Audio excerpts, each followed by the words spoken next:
Welcome back to the Toffee Blues, your source for all things Everton. I am Connor Williams, joined by James from the Babbling Blues, and we'll be discussing the Crystal Palace result. And to be honest, a little bit more the players' attitude as well. I suppose we'll get into that. Give me your thoughts, though, firstly, on the game.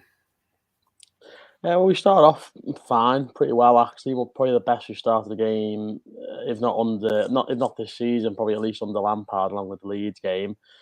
But we started well pretty much every game under him, more or less, and then it's dissipated, and then we conceded, and then we're done for. Even the Tottenham game, we started well first 5-10 minutes. It's just constantly starting games pretty well on the front foot, attacking the first 5-10 minutes. This went on for about 15-20 minutes, to be fair, yesterday. And then we conceded, and that was that. We're a beaten team as soon as we conceded a minute, and we've not won any single point from behind since he's become manager. And it's a bit of a worry because in the second half we were just there was only one team playing football pretty much in the second half, and we ended up it might not have felt like a 4-0 game at half time, but in the end I think it probably was because we just provided nothing, did nothing going forward, and we kind of just ghost walked through the second half, and I say in the end we got battered. Yeah, yeah, I agree. I thought for the first 20 we could have really we could have gone ahead, to be fair, and it was sort of it's been the story of our season, but more so since he's taken over. Like you said, there's a lot of games where we seem to start bright, and then once something goes against us, whether it's a decision or a goal, it just feels like that's it. Then people, players, whoever, just seem to fall away a little bit. And I think that's what happened once the first goal went in. Players just fell away a little bit. Obviously, one of the main talking points is, and Matty Elvin's put here about it, is the change in formations every now and then. This 3-back, 5-back, once again, he's used this a couple of times. I think Crystal Palace showed us, we've seen it where we don't create enough. Bournemouth was a prime example of that. And I think Crystal Palace showed us that even when it is a free, we don't have the players that can do that sort of system. There were so many times where Palace were on the attack, and you wouldn't believe that we had a 3 or 5 at the back formation because players were just everywhere. Give me your thoughts though on the sort of switching and swapping of formations, and out of I think he rotates, doesn't he, between the 3-4-3, the 4-4-2, and the 4-3-3 is used now. Which one do you think is probably his best formation for the team we've got at the minute? I think I'd probably say 4-3-3, but then the 4-4-2s work quite well. I think it's almost a combination of both, sort of in and out of possession. But one thing for sure is that, as you say, we just knock up the players to play 5 at the back. And I've said it for years, I'm sick of managers putting teams in the 5 at the back and then trying to play in a certain way. Because you play 5 defenders, and that means you've got the players for it and you can play your system that you want to. Or you play it's just damage limitation, and we're still shipping 4 or 5 goals a game. So you need the players for it. You need a good variety of centre half who's got pace, good on the ball, can pick a pass, and then you make use of that overload in the defensive third. You have good wing backs who are up and down all game, not a 33-year-old who can't really go up, can't really go down, and not John Joe Kenny, who is not a very good footballer, shall we say, and is in his complete defence, he's a right back playing left wing back. So I'm not thoroughly against him in any sense, but he's not good enough to do that. And you've got Vitaly Mikalenko on the bench, Patterson on the bench, and I certainly in Patterson's case, he'd definitely be a better suit for a wing back role because at least he's got the athleticism. He's 6 foot plus, he's young, he's got energy, he's quick. So this 5-back, it stinks. And I think most Everton fans would say I'd rather watch Mikalenko try and play left back, and it means we have more space up the pitch and we got more of our better players. Because at the end of the day, our best players are in the attacking area. Certainly while Mina's out anyway, I'd like to see more of that than this 5-back because centre-backs get it. They're not good enough on the ball. They're not physical enough. They're not strong enough against someone like Mateta, who was he took all 3 of them on really during certainly the first half and part of the second as well. It just isn't right for the system, and I don't know why he's persisting with it. And then in the end, it looked like Gordon was playing left wing back. The second half of yesterday was just utterly bizarre because again he's not even left footed. So I'm sick of the lack of balance. I'm sick of the lack of variety in the centre backs. I just think if he's going to play that way, fine. But look at Wolves the other week, passed us to death because they got Max Kilman, who can come off from the back. He's quick, he's strong, he's 6'5". You've got Connor Cody in the centre, who's a real leader. We don't have that about Yerry Mina. Very good with the ball. He's much better than any of our centre backs. I absolutely love it if Connor Cody plays for Everton because he has so many qualities that we just don't have in this team. And then Roman Saiz, who's a bit older, again, good on the ball, good on both feet. And then they have obviously far better wing backs than us as well. And right in front of our eyes, you saw them come to Goodison, do a number on us, and very rightly beat us, much like they did earlier on in the season. So you need the players to do it. You can't just chop and change overnight. It doesn't happen because it's not just a case of I'm going to play 5 defenders to be defensive because that's not who Everton are. I'm playing 5 defenders. I'm going to still try and play this way because that has a knock-on effect. Centre mids aren't good enough either. Say not on the ball. Decore, Gomez, Alan, all right. The Van der Beek, all right. But the lack of balance over the whole team is just massively affected when you play that 5 back, as far as I'm concerned. Yeah, and D'Angelo has put it. He mentioned that we were all right until Townsend got injured. Looks to be quite a nasty one on the replays when you look at his knee jar. And I imagine we're going to probably hear news that he's out for at least a couple of weeks, maybe even a month or so. But he's put the same here. He says he hates that John Joe Kenny's been playing at left back, and he can't believe that he's got it, that he's better than Mikalenko, which I'm starting to feel. And I think it's Erwin down here says give him and Patterson a go. Like, surely it's getting to the point now where, as fans, we're watching it, and it's like, surely Patterson offers something that Coleman's not, and Mikalenko offers something that John Joe Kenny doesn't, in the fact he's left-footed.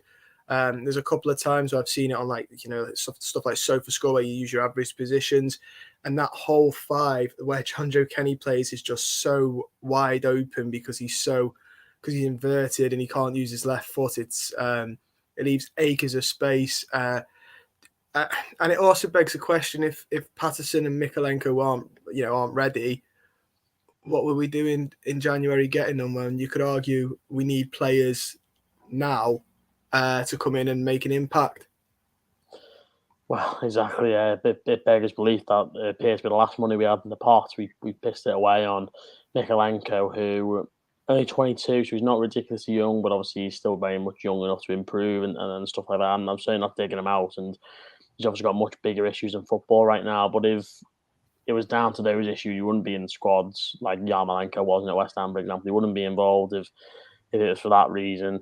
He's come in and I think he's looked okay pretty much every game he's played. I think Norwich he didn't look too good, and I thought he looked all right in most of his performances this season. I just can't get my head around thinking Kenny's better. I really can't. And Kenny, much like Michael Keane, much like Andre Gomez, much like Decore, much like Richarlison, much like pretty much every player we've got, incredibly inconsistent because he looked really good against Leeds, and he had a lot of fans behind him, and I think he wanted to prove that he should be in the team. But since Leeds, he's been crap. He's not done anything since that game, and he got sent off a ridiculous sending off, 2 very silly challenges against Wolves, and then he's straight back in the team, and it makes me worry because this Mikalenko must be really, really crap. He must be really poor, and I say that just because whilst I don't think you should judge a player so soon, he's not getting in this team. It just makes me worry hugely. And I'd say the same for Patterson, but obviously he is a bit younger. He wasn't playing regular football. He's not played at the Euros in the way Mikalenko has. He's not playing the Champions League and stuff like that. So it is slightly different with him. But it doesn't sound like a broken record, but you just think that the back 4, I want to call it a back 4 or the back 5, could just do with it a massive shake-up, and whether that means that when Yeremina comes back, he's straight back in the team, whether it means giving Jared Branthwaite to go. I think even if we played a 5-back with Jared Branthwaite in, just right then, you've got physicality, you've got strength, you've got a left-footed player. The balance would improve massively even then. So it's a massive, massive worry. And I think he's now got to say, right, we're going to play either 4-back or 5-back for the rest of the season, not 4-back, 4-back, 5-back, 4-back, 5-back. It's not going to work. So it's a big, big worry what he's going to do with this defensive shape. Yeah, and Patrick Boschels here has put obviously the elephant in the room, which is that the players half the time aren't good enough. He's put that the only footballer at the minute that sort of looks like he is Anthony Gordon. obviously that is a problem at Everton, is the players themselves. Obviously we can talk about managers and previous managers, but the players after, which has been sort of the argument, and I think fans have said the same thing for the last 5 managers now, where we've got players that have seen off, a number of managers that maybe they shouldn't have been. What is it this season though? Because there is, I would argue there is a number of good quality players.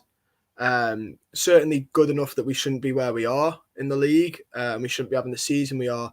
What do you think it is that's making them underperform this badly?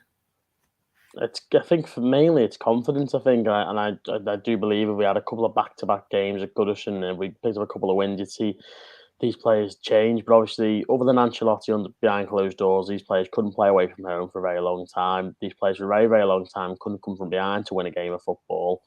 But what I would say is that whilst I give no credit to Benitez, he's an abhorrent manager, abhorrent man, should never have been anywhere near Everton in the first 7 games of the season. I think we came from behind to beat Southampton, we came from behind to beat Burnley, we came from behind to draw Man United. A bit further on, obviously, when we were really, really bad, we still came from behind to beat Arsenal, we came from behind to draw with Chelsea. And whenever you see have a little table pop up which says, teams you've won points from behind and we're sort of second or third, we have been all season, it's because we came from behind in those early games against Southampton, against United, against Burnley. That's 7 points from the first 7 games from which we came from behind, because in the limited defence I have with Benitez, he was able to tweak things, and he very rarely started teams in the right shape. And in that Burnley game, we started with a 5 back, and we looked absolutely turgid for the whole first half. I seem to remember. Against Southampton, we got a bit unlucky with a terrible Michael Keane mistake, but he changed things, and that's the only thing I could say for Benitez that Lampard hasn't shown yet, is an ability to change a game when it's not going our way. Whereas with Lampard, we were beaten before the game kicked off against Tottenham, obviously, but against Wolves, we did nothing different in the second half. We looked really, really poor against Palace yesterday. The formation, the shape, I've got no idea what we were even thinking of trying there. Newcastle, there was no fight back whatsoever. It's worrying, because this is a group of players who there's evidence to suggest that they can come from behind, that they can rally, and that they can change things. And the manager hasn't shown that yet, and that does worry me a little bit. And as you say, these players haven't been good enough for plenty of managers, and that's absolutely true. And I think that I've seen some people saying that, Lampard's blaming everyone but himself again. I think it's right that the buck stops to the players, because they are the main reason why this is an issue. But at the end of the day, we've dug out all these other managers who haven't been good enough. And I fully back Lampard. I think that Frank Lampard could be a really good Everton manager, but you do have to say, so far, when we've fallen behind, he's not shown any ability to make a change, and that does worry me a little bit. Yeah, I completely agree on both points. Like, we were very quick to obviously, to criticise Benitez when he got it wrong. And when he got it right, we had to praise him. So it's only fair now that it's Frank Lampard. When he gets it right, we praise him. But when he doesn't get it right, he does sort of want the criticism. It is quite nice, though. A couple of people have been saying on Twitter, and I have to agree. Obviously, he called the players out. He's called, the confidence and the fighting them out.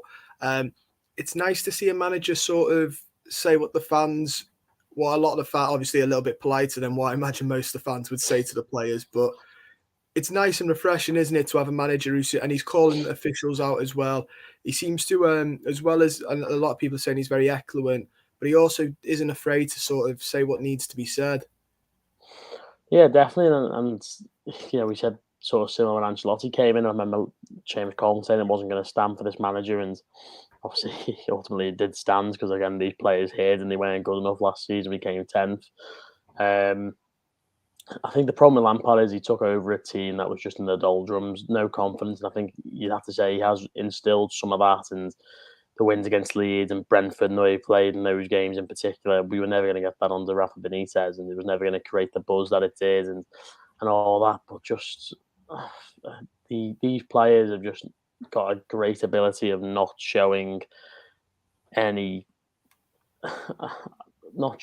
sort of ability to build on something good that happens, because we beat Arsenal, we drew with Chelsea. That was they were 4 really good points over 3 games. Then we didn't win again till Benitez went over them in the cup, and then same with Lampard, beat Leeds 3-0, and then they get beat against Southampton, and then I think it was the City game after that maybe, and it's just like Newcastle win 1-0, absolutely brilliant result, and then go get spanked on the weekend. And I said before the game, I don't really care what happened because we're going to get beat in the semi-final anyway. And yeah, it would have been lovely to go to Wembley and it would have been great and everything, but it was just kind of me thinking, well,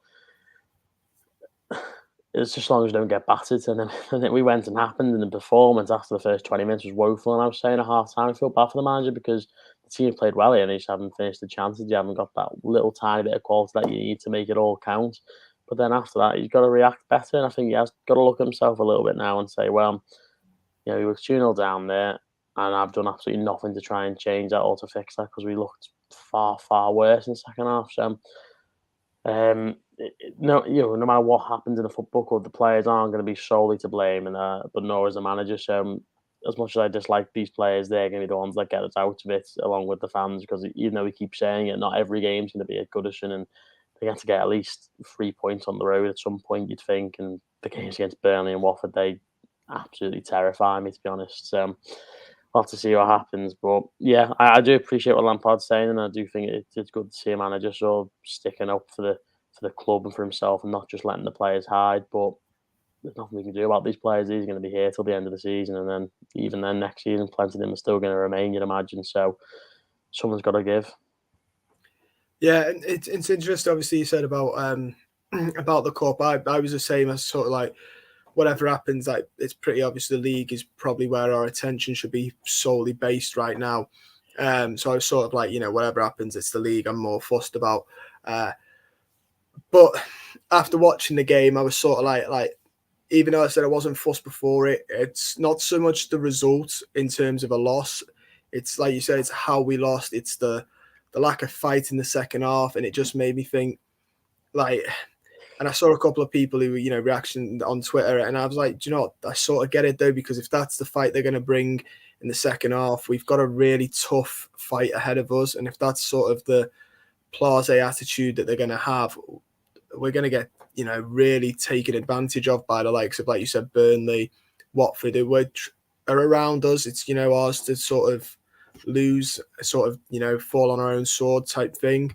But then we've got some really tough games where we've got United, West Ham coming up, Leicester, teams that are Liverpool that we still at the Derby and Chelsea. There's some really tough games, home and away, and you see that Watford and Burnley, you think they've got to find the fight from somewhere, the players, because they're pretty much must wins now. Yeah, I mean, I think we're on 25 points, so those 2 games against Burnley and Watford will confirm, I think, who stays up and who goes down. At least from these 3 clubs, I think Norwich are probably done for anyway, and I still think Brentford and Leeds aren't out of it, and I think Newcastle are only on 31 points maybe, so if they were to go into a big tailspin, they could still find themselves in the mire. But I've been saying for the last few weeks, I do think it's against teams who attack more, we're going to get more space, and against like Leeds, for example, where they were all over the gaff and big spaces were opening up. That's where the chance is going to come from. Not against the likes of Wolves, but against the likes of Leeds and the teams who attack more, like United are going to, Leicester are going to, for example. But then I say that and I think, well, our back 4 absolutely stinks, and we need Yerry Mina back massively. He's going to be a huge, huge player for us, and he's been out now for the best part of 6 weeks, I'd say. Got the international break now. I pray for some good news. I don't know how far off the recovery is. I've not actually heard anything from him for a few weeks now, but he's just massive, and we need him back massively. And I do think if we have him and Keane at the back, Keane plays better with Mina. Mina, I feel like, plays better with Keane. You have those 2 at centre back, the spine of the team becomes so much more important and so much more improved. And then as well, you have the fact that we can probably go for a 4 at the back then. So I think those 2 games and Yerry Mina coming back, they're going to be 3 massive points for our season. Yeah, it's interesting you mentioned Yerry Mina. Out of curiosity, we've had a couple of people on the show, on the channel, and we've asked them the same thing. Where do you stand in the summer? A couple of people have mentioned, Lampard, if we stay up, Lampard's summer, then he can be judged, next season on what he does, which is a fair comment because he'll have the summer then to buy players he wants. Him and Kevin Felwell. Where do you stand on Yerry Mina? Would you sell him in the summer? I know a couple of lads are saying, yeah, just purely because he's never fit for like a string of 3 games. Yeah, I mean, I think if an offer comes in where we can get 80% of our money back, 75% of our money back off any player, other than probably Richarlison, because I think we can make a profit on him, and obviously Calvert-Lewin because he came in for such a nominal fee. But I think if we can get 75% of a fee off any of our players, the likes of Gomez, if we can get a quarter, half, something like that, for the likes of him, I'd let anyone go from this squad, even the players that I like, Calvert-Lewin and Charleston, Pickford. Let them all go if we got good money for them, because we need money for players and we need Farewell to really work some magic this season and in bringing in new players. I love Yerry and I think he's really good. I think at first I thought his injury problems were a bit over exaggerated. He came in injured, then got re-injured, didn't play for the first 3 months, I think, under Silva. And then after that, I felt like he was as injured as most players who I've seen play for Everton down here. I didn't think it was that bad until this season when, he's been out for much longer than he's been in. So it has been a big worry. But regardless of whether he was fit every game for 90 minutes or he never played, 80, 75%, whatever it is of the fee we pay for these players, just get them out the door, reset if possible. Obviously, if the unthinkable happens, you'll have to go anyway. But yeah, so I love Yerry Mina. In an ideal world, I absolutely wouldn't sell him, but we support Everton, and it's never an ideal world, is it? So yeah, if we can get 3/4 of the money back we paid for him, I'd begrudgingly have to say yes, but he's not alone in that. Yeah, I think it's fair to say when you're saying about the overreaction, I think one point at this season he was injured because he was rushed back because Benitez didn't want to play Luca Dean, wasn't he? Which Yeah, and didn't. I think as well, like that's an issue for Lampard, is that he's had to rush players back in. I said this before the Newcastle game. He's had to rush back the core. He's had to rush back Alan. He's had to rush back Mina. He's had to rush back Calvert-Lewin massively, and because we haven't got the time, we haven't got the time. And again, in an ideal world, Calvert-Lewin would have, I think the game against Brighton when he came back and started and missed a penalty, I think that was his fourth game of the season. I want to say his fourth game, which was New Year's Eve or New Year's Day, or it was somewhere in that 5 to 6 day period around New Year's. And it's like, that's him playing his fourth game of the season. He wasn't allowed to come in and play 20 minutes. He didn't play for the 23s for God knows what reason. We didn't have any friendlies or behind closed door games or anything like that. He was just thrust back in, and that's been a problem for Lampard from the start. And that's where you got to have sympathies that when the big players come back, Godfrey, another example, he's had to go straight back in, and it's really unfortunate. And it's not ideal for a manager. And then Mina's gotten re-injured, Calvert-Lewin's getting injured every time he kicks a ball, it seems, at the minute. And yeah, so it's not just Mina, but I do feel sorry for Lampard in the sense that players are having to get rushed back constantly, and then we haven't got the time to bed them back in properly. Yeah, and Calvert-Lewin's a massive one in that. Bearing in mind how many goals he got for us last season, and our backup strikers, if you will. I think Richarlison, as much as I like him, I don't think he's a lone striker. I think he's much better as a two. With a partner, someone like Calvert-Lewin who can hold the ball up. Because no offense to Richarlison, but it's a ball-holding striker is someone he's just never going to be. And then obviously, I don't even know who else. Rondon, Tosin, I don't know if he's even fit. He's another one that seems to be injured all the time, a bit like Fabian Delph, where you don't see him and they somehow manage to get injured. So I do feel like, for as much as obviously we can say he's got some stuff wrong already, he was given a deck that was, stacked against him really in terms of player fitness, no out and out goal scorer. And now, like you said, it's a race to get these players back and fit for the last leg of this season. Yeah, definitely, and I think it's interesting because I said on my Twitter a few weeks ago, I hate after every time we get beat. Didn't see it much on the weekend, but most times we get beat, there's this discourse about how people wanted Ancelotti to go, or they were crying it in a little bit when he left and stuff, and saying, "Oh, Ancelotti got this group of players to, I think it was 59 points or something, or 56 points." It was, and obviously he did a really good job, as we all know, but it's not the same team. He had Luca Dean for what, 6 months longer than what we've had him this season. You had James Rodriguez, you had Gylfi Sigurdsson, players who maybe, certainly in James' case, injured a lot. Sigurdsson, who obviously has got his other issues and wasn't exactly universally loved at all. But at the end of the day, they would have got, I want to say, probably 20 goal involvements, 25 goal involvements last season. You had a fully fit Calvert-Lewin for practically the whole season. Richarlison very rarely injured, but both again have had their problems this season. We've played a much different style of football, obviously, as well. But this is what I mean. We've had goals sapped out of the team. Luca Dean through no fault of our own in terms of Lampard, and nothing to do with him. If Lampard had come in earlier, I'm sure Luca Dean would still be an Everton player.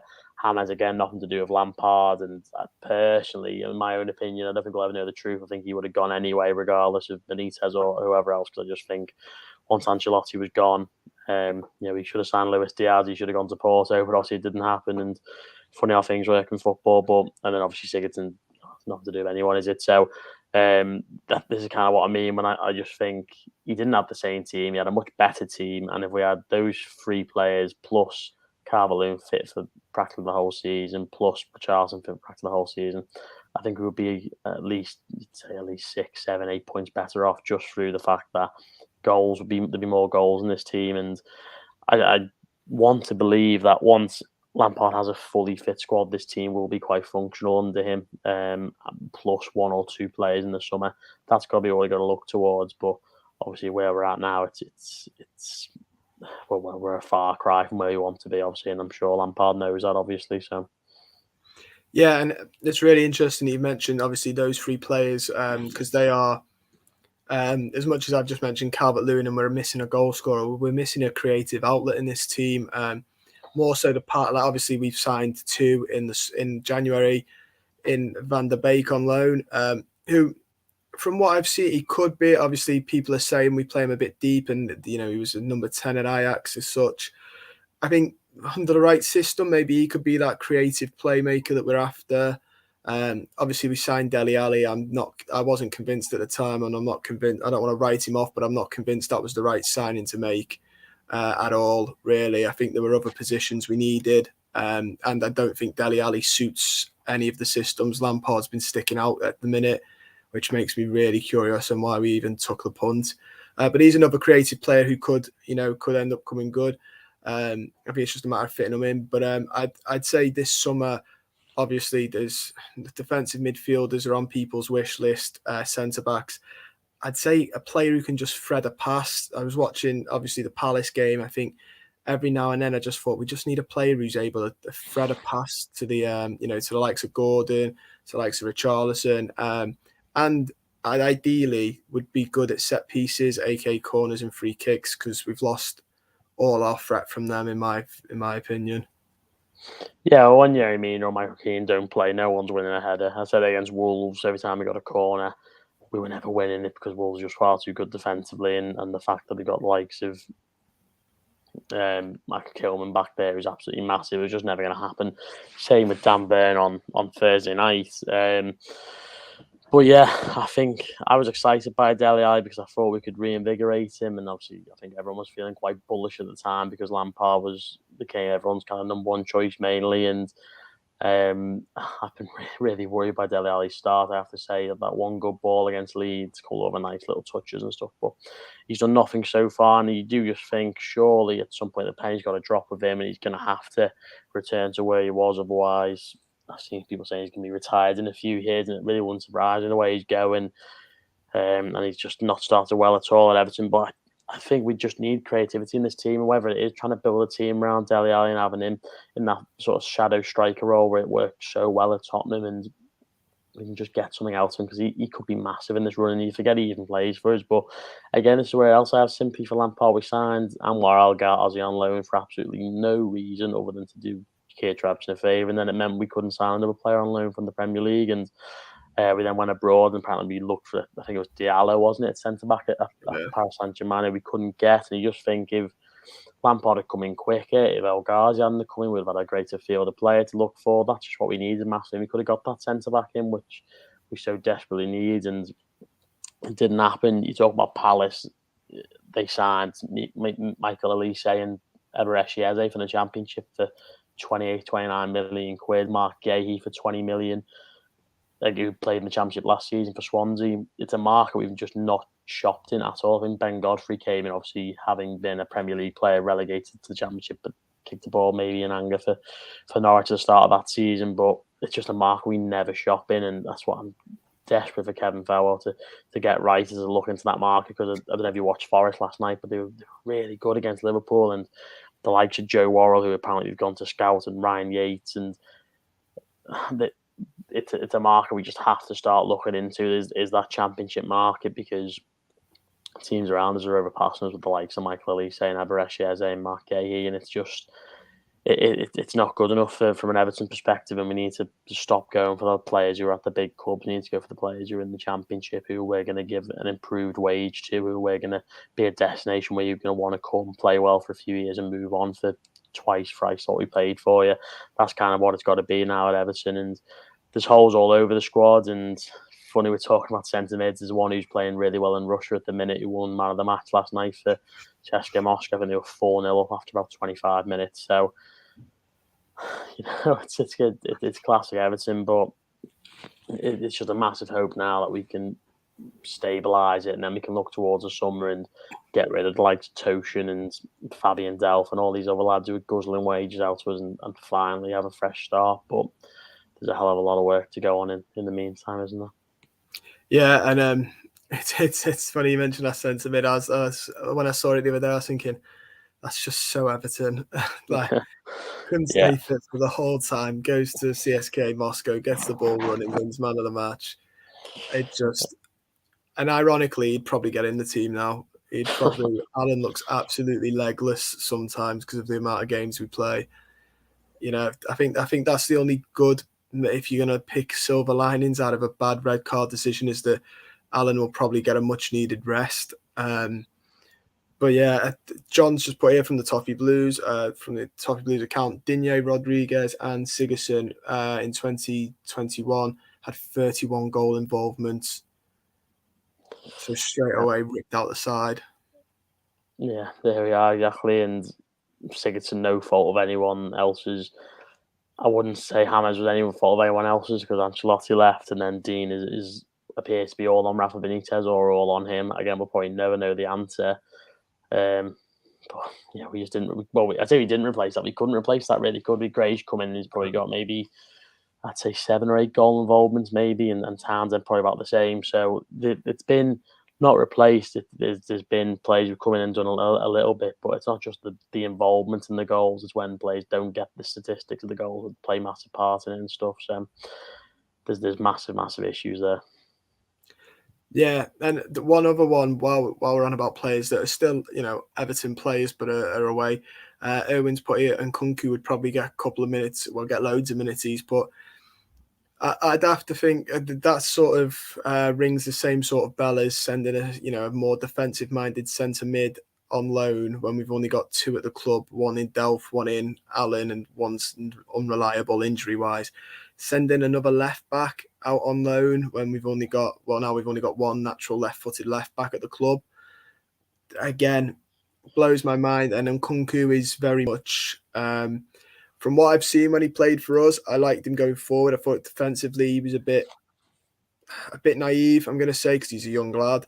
But obviously when we're on about now moving forward in Lampard's sort of 3 at the back, 5 at the back system, a player that with Nkunku's sort of ambition to attack, that would be a much welcome change to what we watch at the minute. Well, he's a great athlete, Nkunku, for sure. I think he's probably about 5'11", 6 foot. He's a big lad. He's left-footed, which is massive. He's rapid. He looks like he's got a bit of strength about him as well. But we've barely seen anything of him, really. I mean, I remember the Fleetwood game when he tore their right back. He tore them to shreds. It was like watching me in Sunday League all those years ago. It was a really tough watch for him. But I think pretty much anyone can improve this team at the minute. And it wasn't just him going, it was Thierry Small going as well. How we didn't manage to convince him that he was going to get minutes, and that Luka Dean was getting on, and we were going to find him a good loan. But he gone to Southampton. I think he's played 45 minutes for them. And again, they're playing a right back, a left back, and Walker Peters, but he's actually a very talented footballer. And yeah, that's worked wonders for him. Just got in the England squad today, funnily enough.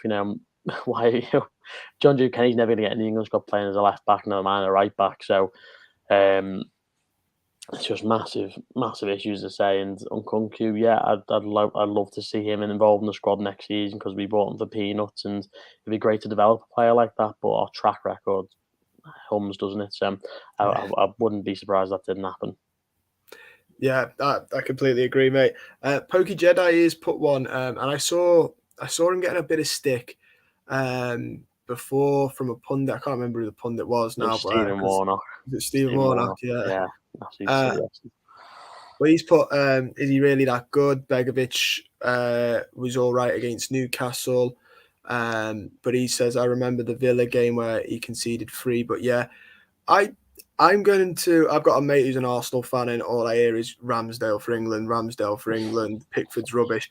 I'm gonna say it now. I think Jordan Pickford's getting. I think people are more looking at the results, not watching the game, sort of thing. I thought there was one at Palace. I think it was for Zaha's goal. I think he makes a really good save at point blank range. Obviously, tries his best to get up again. Was never going to get up in that speed to make a double save. But give me your thoughts on Pickford this season. Obviously, I know he was beat by his near post the other day, but no, not by his near post. It slipped, didn't it, when he saved it? But give us your thoughts on him overall this season. I think he's been really good this season, and well, it's a poison chalice being England's number one, and for years you saw the likes of Paul Robinson, Scott Carson, Rob Green all get dug out and their careers were finito before you knew it because they were England's goalkeeper. Pickford has been the most successful England goalkeeper since David Seaman, but even then, David Seaman never got to a European Championship final since probably Gordon Banks. He simply has to be in terms of the consistent run of games he's playing and the fact that he's played in a final, well, 2 semi-finals now. Obviously, whether you put any care on the Nations League, he scored the winning penalty in that, and again got into another final there. It's just or semi-final, I can't remember, but he's been really, really good for Everton this season. And since a rocky start under Ancelotti in his first full season, we were looking at Gazaniga, we were looking at Romero. They didn't come in. Olsen came in, gave him a real kick up the arse, and since then he's been practically faultless. He's made the odd mistake, but at the end of the day, he's playing behind the most rickety, awful back four you could ever imagine. Stephen Warnock coming out today and saying, I wouldn't like to play behind him, but I'd give you £1 million to say that Jordan Pickford wouldn't want to play behind Stephen Warnock. So he just needs to block out the noise, and I just don't see where this has come from. What happened yesterday was nothing to do with him at the second goal. It looks like he maybe could do a bit better, but it's gone right through Mason Holgate's legs at point blank range. It was like a game of basketball for a minute with Zaha in the build up for that goal as well. So I just think he's getting a lot of stick, and I don't really know where it's come from. He's made one of the best saves we've ever seen against Aston Villa this season from Ollie Watkins. I think he was offside in the end, but it was absolutely unbelievable. I don't know. I feel quite passionately on this because I'm sick of hearing about Ramsdale because Aaron Ramsdale I think is a good goalkeeper, but again, the goal he conceded against Liverpool last week, no one's talking about it. That's Jordan Pickford. He's getting it for weeks on end, especially in a big game like that where Arsenal needed to win and to prove something. And like they always do against Liverpool, they folded over like a deck chair. But I think it's massively detrimental being England's number one goalkeeper because you're absolutely brilliant until you become it, and then once you become it, you're on a downward trajectory. And I actually think Jordan Pickford's handled that pressure better than any goalkeeper since David Seaman has, as far as I can think. Anyway, as I said, the likes of Robinson and David James and Joe Hart. I mean, remember when Joe Hart was England's goalkeeper? He got 25 caps for England, and he's I don't even know who he plays for now. Is he at Celtic now? It's like I think he is, yeah. I just think I feel terrible for Jordan Pickford because he's getting pelters constantly, and I don't really understand why. Because I think other than Anthony Gordon, he's probably been our best player this season. So make of that what you will, but that's just my thoughts. Yeah, no, I completely agree. And every time my mate does it, I'm like, even if you were gonna sort of blame him for the Everton, this results this season, which anyone who watches us knows it's not Jordan Pickford, it's the 4 or 5 in front of him. For England, he's never let them down. I don't think in recent years, anyway. And in the final of the Euros, he did as much as he possibly could, saved from Jorginho, who has a very, very good penalty conversion rate. Yeah, I forgot about that. The penalty shootout as well, and he was great in that tournament. Yeah, it's one of them, isn't it? I'm sure if Ramsdale was England's number one, then the Liverpool mistake would be absolutely ripped up. I think, like you said, it's a poisonous chalice. Once you're in that spotlight, it's just everything. The media, everything is just on your back. And you're on a high into nothing. And again, we talk about footballers and how they're so media trained and how they're robots. And Jordan Pickford is just like a normal lad from Washington. Like he's just the most normal fella you could ever imagine. Some great videos when he came back to Sunderland after the Euros. He's out all the time with his mates from Sunderland. He's not forgotten his roots. He still supports that club massively, and I think he's a really good lad. And I just think because of the Van Dijk thing and because he is hated by Newcastle, who've got a massive fan base, and I'm told never sell their away allocation until last week, obviously against us. But it's like they're two massive issues coming together, and then you have the fans who don't like England, and I'd say the fans who are going to slag off no matter what you do. It's weird because every other position I think you're quite well liked if you play for England. Like I don't really get why it's the goalkeeper, and as you say, I can't think of him ever letting England down, and all I can think of is him getting them past the first penalty shootout they've won in a generation and more, and giving them a fighting chance when three players couldn't score from 12 yards in that shootout, and yet Jordan Pickford's getting dug out here. So yeah, I can't get my head around it. I just think because of the character he is, as Warnock was bizarrely saying earlier, because of the character that he is, and because of the fact that he's got two big fan bases on his back. He's got the England fans who, the people who don't care about England don't take that into account, and then the fact that Ramsdale's playing for an Arsenal team who are looking quite good this season. But rewind to last August, everyone's saying why on earth are Arsenal signing Aaron Ramsdale? So if he does take over the number one spot, which I really don't think he will, but if he was to take over the England number one spot, then you'll see Aaron Ramsdale on a downward trajectory, like quicker than you've ever seen it. It's one of them, isn't it? Yeah, exactly. Like, either way, I think whoever it was is going to get that. Pokey Jedi did say though this season if he's put if we stay up, which I think is sort of the clause that most fans speak of when they speak of plans for next season. But he says we need a new centre back. Is that which positions would you be aiming to improve? Is centre back the main one, or is there a couple of other positions you think we could do with? Well, I mean, obviously, assuming we're still in this division, which obviously I really hope we are.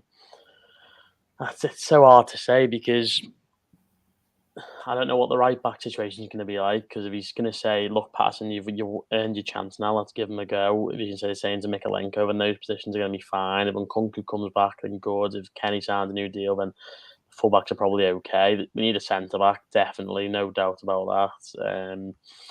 We need a central midfield player, absolutely. Obviously, if Richarlison or Calvert-Lewin goes, you need another striker to replace them. We probably need another striker anyway. As I say, I'll be looking into the Championship market, like just Sorba Thomas. I Huddersfield, if he wants to play a five-back, there's the best wing-back I think you go for. Jed Spence at Nottingham Forest plays on loan for Middlesbrough. Joe Worrell again at Nottingham Forest, who apparently we were looking at yesterday. Real leader, absolutely loves Forest, so I'd be surprised if we actually left them. But look at the players we're getting in the England under 21 squads. Are we going to be able to get someone like Conor Gallagher on loan? I think he'd probably get a chance at Chelsea next season, but Lampard and him seem to have a really good connection.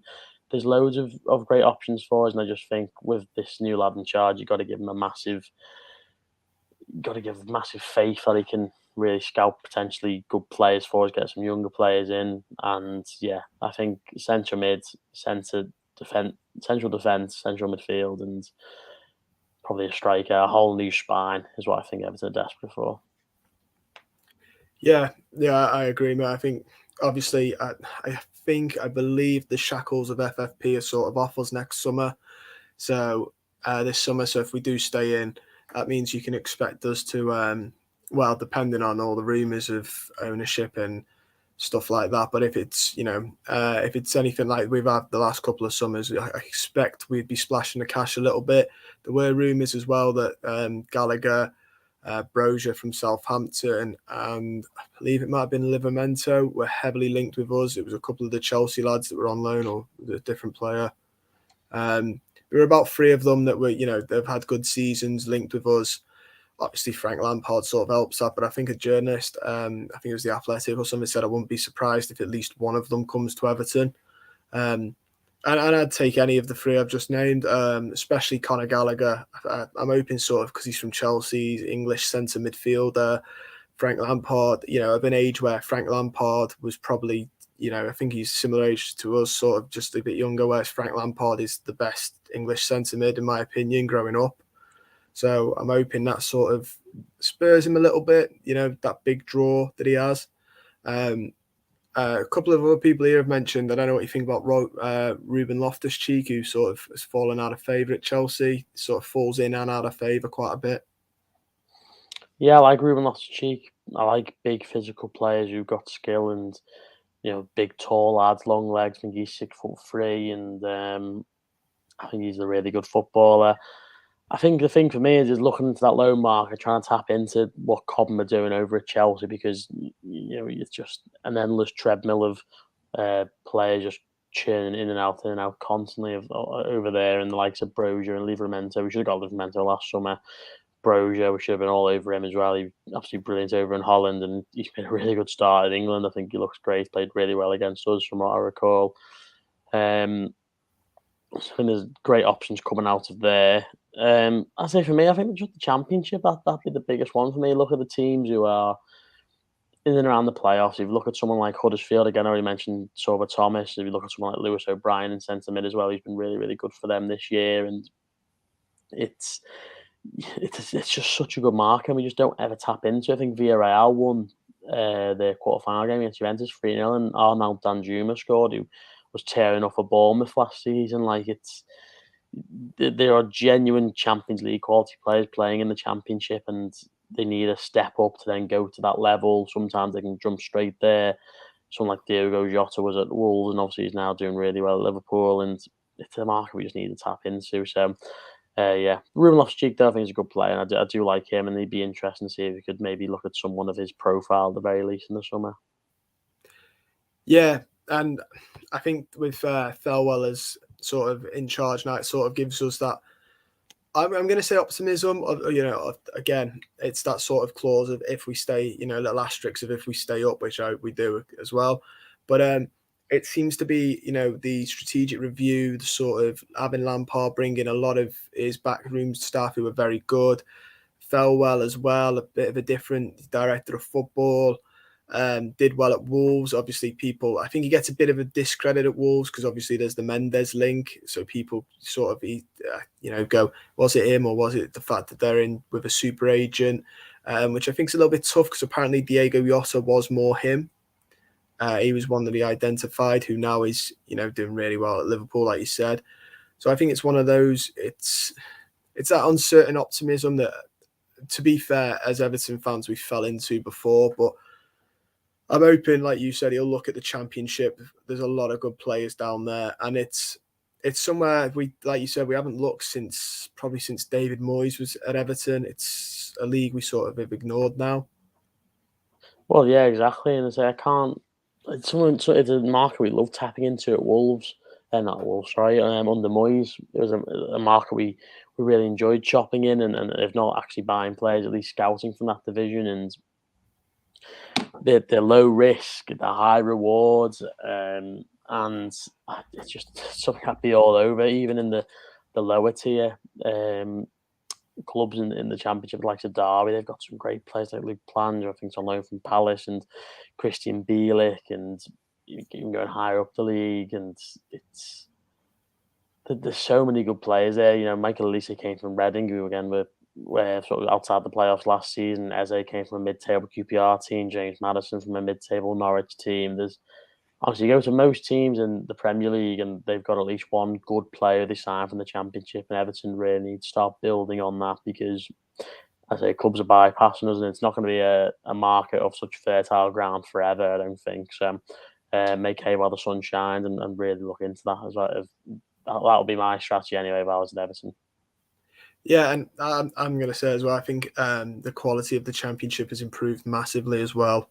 And the quality of players, it's a really competitive and tough league. The amount of games they play as well, it's at least the players' fitness as well is up there just for the amount of games they play. Fast Eddie here has put Fast Eddie 82's put, ask yourself in the right mind who'd come to Everton in the current situation after seeing us fall apart for 50 minutes into a quarter final and giving up. We're definitely getting relegated.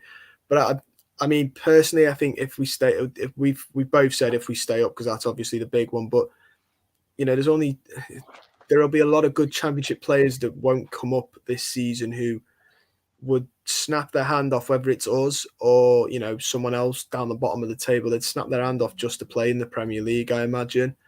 I think if we stay up, we are still quite a draw for Championship players. More so than these superstar players that we're sort of, that people would want us to angle at. Yeah, and players come from those leagues and straight away they get relegation clauses in their contract. So if they do play well, they can go for not peanuts, but for a really good fee for a team much better in the league. So with the likes of Gallagher and Brozier, they maybe could be pipe dreams because they're currently playing for teams who are much better than Everton. I totally get that. But for the players who are in the Championship already, if Everton were to stay up, we're still a massive draw. I don't care what anyone says. We get sell out every week, sell out home and away. We've got some really good young players in the team at the minute, likes of Godfrey and the likes of Gordon. And again, we have shown down the years that we are really good for that sort of development. So I don't think one bad season makes you a bad sell. I think there'll be better teams to go to, but those teams have to first cough up the money. They have to find a player who fits the same style we want to, and they're gonna have to need that player. If we go after a winger who is really good for the Championship, Palace can't say, "Oh well, we're going to get him," but they've got Zaha, they've got Eze, who can play there, they've got Elise. So it's not just so much about how poorly you've been. It's one really bad season, and let's just hope that's all it ends up being, and we can really recover from this. But I still think for the Championship, Everton are a big sale as far as I'm concerned. Yeah, I completely agree. I don't think it sort of puts it completely off, and I think it's interesting you mentioned you've got to offer them a little bit more than just the draw.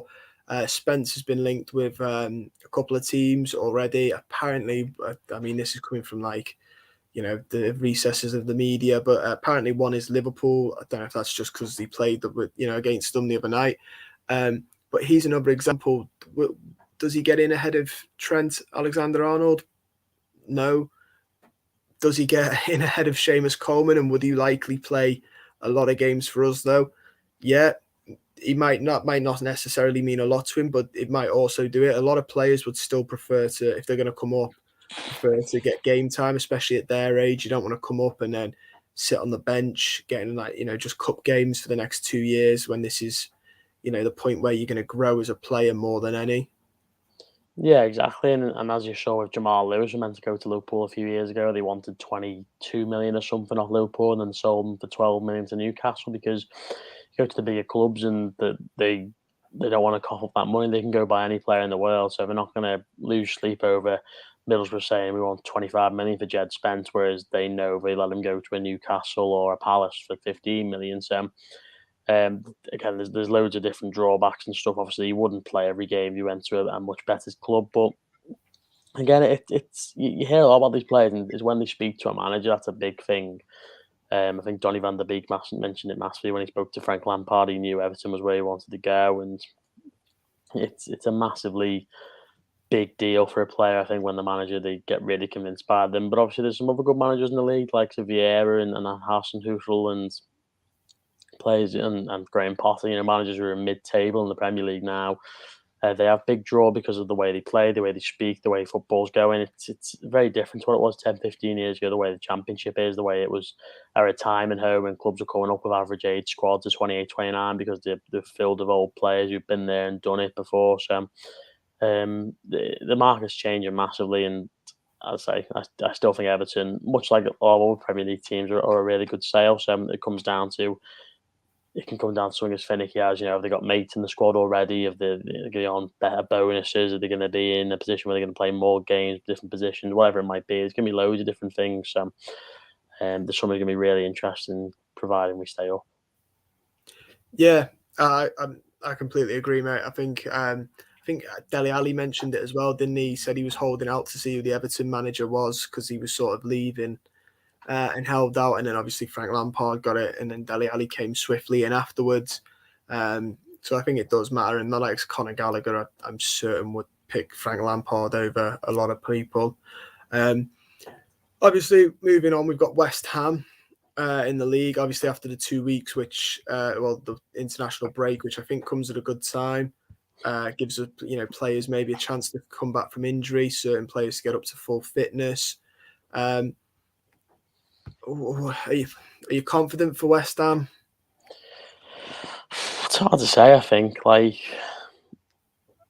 they're very inconsistent. I think the fact they've just won the Europa League, and it's a scenario where you think, is the league going to be their main thing now? They're not going to get in the Champions League. This is a once in a lifetime opportunity to be playing in Europe. Is Moisey, like he did a lot of time at Everton, can take his eye off the league and focus on trying to do something special with the club? That's what him and Roberto Martinez, certainly after him, did a lot. They sacrificed games in the league. We beat them there last season. I say I don't think they've been perfect at home by any stretch. So you can't be confident with Everton going into an away game whatsoever. And as I hear, I think we'll probably are going to get beat. But we shouldn't really be fearing the likes of West Ham and Palace and Southampton the way I think we have done this season, because we have also got a decent squad, and it's just about the mentality that these managers have instilled. And Lampard really has to work over the next couple of weeks that we're not playing, make use of it massively, because at this moment in time, I definitely think West Ham are going to beat us, and I'm sure Lampard knows that a lot of the players think that as well. He's got to really turn that around. But we're like a tanker at the moment. It's difficult to change course. I'm not confident whatsoever, but Everton have to get a result from somewhere where you don't expect it. And why can't it be West Ham? That they're not unbeatable. They're not someone to be massively feared. Let's just go and do it. Yeah, I completely agree. I think he will probably put his attention as well to the Europa League, because, like you said, they had a really good result. And there's only, the sort of quality. I think Barcelona are the ones I think that might go on to do. But West Ham could certainly, try and push their way as far as they can in that. And like you said, David Moyes has been known for sort of prioritising, so I wouldn't be surprised, if he rested players. But I think that's all we've got time for today. I think we've covered Crystal Palace, Everton, the state of our team, the back four in enough depth. I just want to say thanks for coming on, James, and speaking to me. It's been an absolute pleasure. Yeah, no worries. Thanks for having me on. No problem. Don't forget, guys, to like the stream as well. That'd be massively appreciated. If you're watching on YouTube a little bit later, like the video again, that'd be appreciated. And if you're watching on YouTube, you can comment down below like people have been doing now. Give us your thoughts on the rest of the season, West Ham, if you're confident.